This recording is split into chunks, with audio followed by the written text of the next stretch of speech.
Edie, it's so great to have you here today, and thank you for coming. Thank you for having me. Edie Campbell, for everyone who doesn't know her, but I'm sure most of you do, has worked as a model since she was 16. Her career started off with her appearance in the Burberry Spring-Summer campaign in 2008. And since then, she has walked for luxury brands including Chanel, Dior, Saint Laurent, and Stella McCartney. She's been the face of campaigns for brands like Alexander McQueen and Marc Jacobs.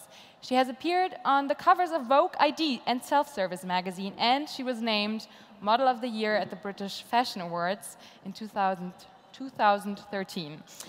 And Edie also knows how to use the voice her great career and success have given her. In late 2017, she published an open letter on Women's Wear Daily, calling out the fashion industry for its often abusive behavior towards models. So, Edie, you just arrived. How are you? Yeah, I'm good. How is the United Kingdom? It's not in a great place at the moment, but trying to be optimistic. Okay, well, luckily we're not here today to discuss Brexit, but another big topic. It's been a little over a year since you wrote an open letter to the fashion industry calling out the often abusive behavior against models. And you wrote that letter, I think, soon after the allegations against Harvey Weinstein had come up. And as I read in your letter, you yourself have luckily never been the victim of sexual assault or any similar abuse. But what motivated you personally to write this letter on such an open?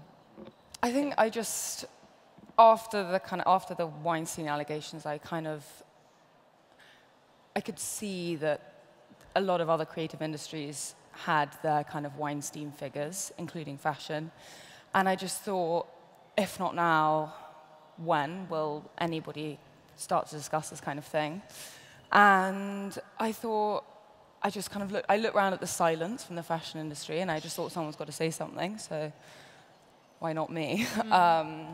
Because there'd always been kind of one scapegoat, which was Terry Richardson, for kind of all of the concerns about the fashion industry and concerns about the treatment of underage models and male models. And it still took quite a while until he was really... It took years. And so, yeah, Weinstein and Me Too was kind of a massive catalyst for a lot of change. And I think you know what, there's been moments when I've regretted being quite so outspoken, but I think if you are in a position of power, to stay silent says as much as it does to speak out. That's true. Was there ever a moment in your very successful career that you yourself have felt uncomfortable, where you were put in a situation where you felt you didn't want to be in, and did you feel like you could have said something or you could say something? I don't know. Yes, I've ended up in those kinds of situations, and no, I don't think I've ever really been able to say anything, because you're there to do a job, and you are very lucky to be there, but also you feel that not to engage with your privilege is not an option. So you have to be grateful, and you have to go along with everything. And also, a lot of the time, a lot of models are really young. So they're going into this industry at sometimes as young as like 12 or 13. And they're put in a room with a lot of people who are 20 or 30 years older than them. And they're asked to kind of state an opinion and hold their own, which I don't think is really an option if you're young and you're looking at these people who are kind of telling you how to do your job. And they tell you that you should be okay with it. Well, no one's told you any different. So your feelings are very invalidated by that. And also you're told, oh, you're about to land the dream job. Sure, this is your fame and fortune.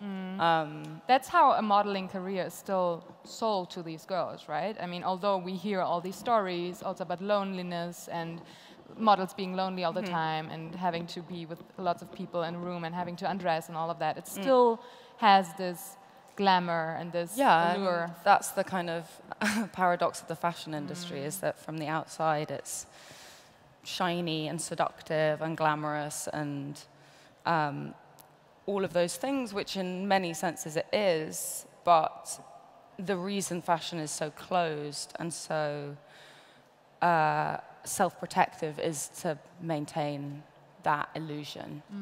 And it is an illusion. But yeah, you know, a lot of people are very lucky to be models, but you know, there's a lot of people who don't get out of it unscathed. And you know, there's a lot of models who are living and existing and working in a lot of debt. So you're then trapped in a cycle where you can't kind of get on with the rest of your life. Can't really. Yeah. I see. I'm going to try to quickly sum up what you wrote in your letter. So you addressed a range of problems, because I want to go on then to talk about what has changed. First, you wrote that models often, something that seems really obvious but that nobody talked about for a long time, models often have to undress in front of a lot of people that they don't know. The industry is very informal, which makes it even harder to establish boundaries. You also wrote that the fashion industry applauds a certain diva behavior and rarely calls out someone for going too far. And on the other hand, it doesn't like boring people, the party killers who say, oh, I'm not feeling comfortable right now. And then finally, you said that the fashion industry tolerates something that you called the artist genius behavior, which means that photographers, for example, are meant to express the creativity. And if that creativity means photographing naked models after midnight, so be it. So looking back at this year since you wrote that letter, has anything changed, would you say? I think some things have changed. I think there's a change of atmosphere, and I think people are perhaps a little more self-reflective as to how they may have played a part in the creation of this sometimes quite toxic atmosphere where you get this kind of weird court structure with sort of these untouchable characters surrounded by kind of yes men and sycophants who never call out their behavior. And I think all the individual people who are part of the process of making pictures, advertising campaigns, fashion shows, etc., making magazines, I think are much more aware of their role and how they've contributed to allowing those that they see to be powerful, untouchable, creative geniuses to behave in ways that are unpoliced and should be policed, that are destructive, etc. So I think that's kind of one of the changes that can be felt more than necessarily seen. That they can't get away with that so easily anymore. People are much more aware of how unacceptable a lot of the behaviors that were normalized. They will now feel more comfortable to speak up if something happens. Is that what you think? I think there'd just be a raised eyebrow. I don't think anybody's like policing people or calling people out, but I think just the behavior is less likely to happen because it's been put in that kind of box of behavior that's not allowed. I see. But there haven't really been any kind of concrete changes apart from, there's been the Condé Nast Code of Conduct, which says, you know, models who are under 18 shouldn't be in Condé Nast magazines. Doesn't really work, but, you know, there's no drinking on set, also doesn't really work, but it's, you know, it's an attempt. But I mean, it's important to put this under scrutiny and see if something really has changed or if it's just empty words, I think, right? Yeah. Because this really is an issue. I mean, I also wonder what has changed for you personally, because models are not really known to speak up about things like that or anything. I think you really are an exception in this. Yeah. It was a dicey conversation to have and quite difficult, and it was quite stressful. I didn't really know how it would play out. And you didn't expect it to be like that? Or were you I didn't really know what I expected. I think I didn't think too much about the potential consequences. But I think, you know, there have been a lot of people who have said that they agree with what I was saying and they agree with a lot of the kind of things that I throw up as unsustainable and unmanageable and destructive. And then there are other people who said, I'm never going to work with her again. She's biting the hand that feeds her. Okay. And there are people, there are people who I haven't worked with since. But then there are new people that I have worked with, so balance. And you would do it again? Yeah, I would, because I think I was finding it insufferable working in a way, working in an industry that applauded people who I thought should not be applauded because of the ways in which everybody knew they were behaving. And I think if I hadn't said anything, I'd have just had to kind of walk away, basically. You become complicit. You become complicit, and it's not fair if you're in a position to say something. You know, I'm not saying it for my benefit. I'm not, it's not for me and Carly Kloss and Gigi Hadid, Yeah, sure. We're all fine. It's for the people it's for the models who are working in secondary industries who do not have the kind of power and the privilege that I have. So, it's not for me. There was a line I found very interesting. There was a line I found particularly interesting in your letter. You wrote, when models go on set, we enter into an unspoken contract. For that day, we surrender our bodies and faces to the photographer, stylist, hairdresser, and makeup artist. I found that pretty, I'm sure it sounded pretty heavy to me, and pretty much different from the dream job that young girls are sold. Do you feel that as a model, your opinion and creative input are ever welcomed and appreciated? Yes, they are, but you've got to know your audience. And, everybody wants to hear the things they want to hear. So, you have to know when your input is going to be well received and when it's not. But yeah, when you go on set, you kind of take your body off and you hand it over, and then you have to separate yourself, because I think it's very dangerous as a model to become too associated with the way you look, because if all your self-worth comes from that, models' careers tend not to be very long, and you're going to have a real crisis in 5 years' time when your career's over, if you're always so associated with the way. And if you take everything personal. Yeah. Right? And Do you feel like modeling is a respected job? Do you feel like how do people react when you tell them you're a model? Do I think modeling's a respected job? No, it's obviously in a lot of ways very superficial. It's based ostensibly on the way you look.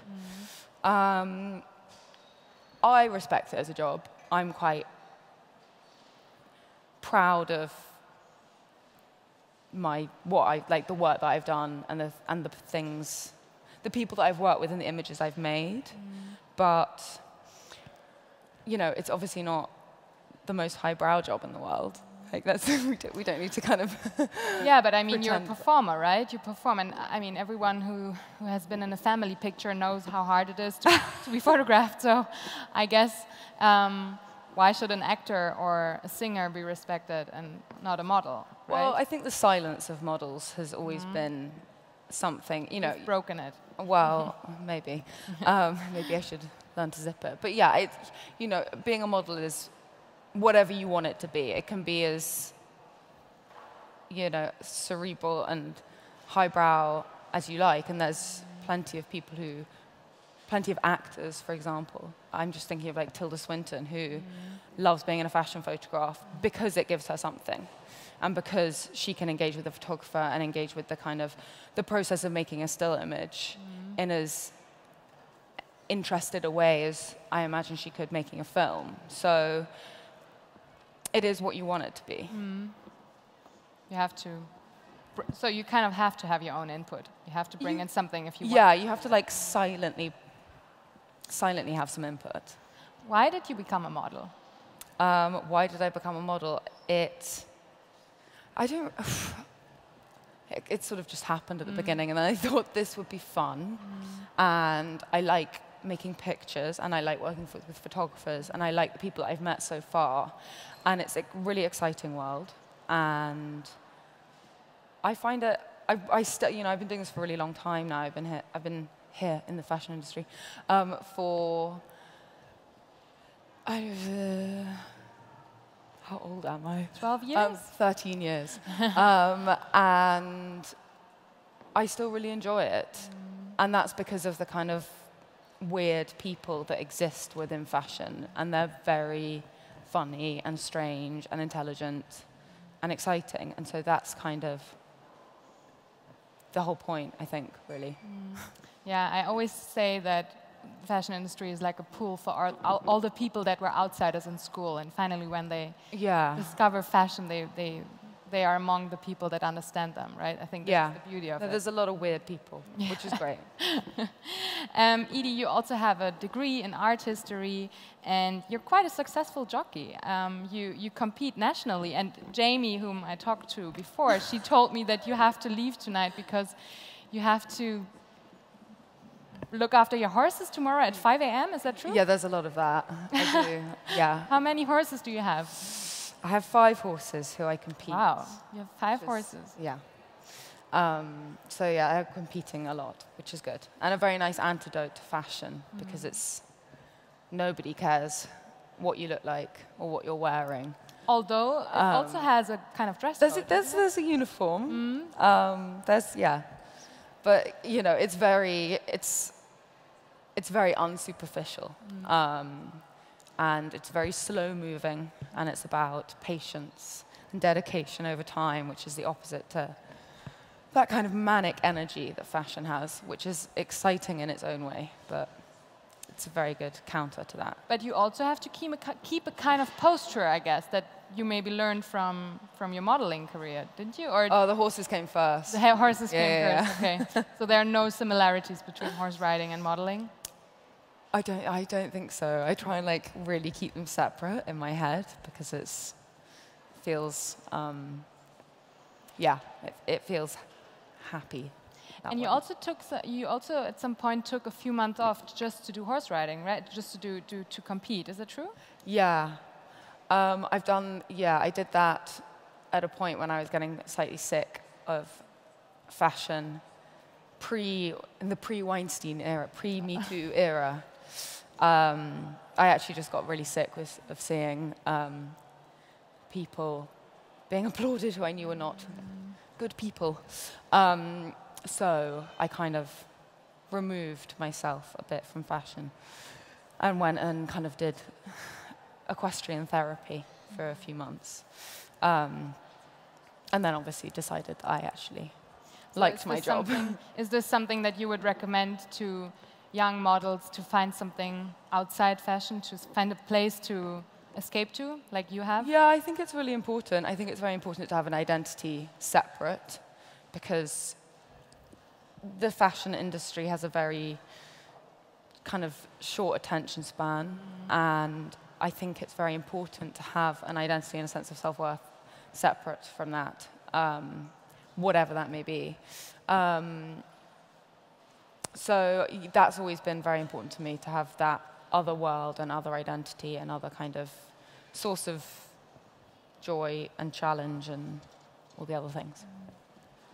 Edie, thank you so much for being here, and please continue your great work. Please continue speaking up. Thank you. Thank you. Great to have you here. Thank you so much.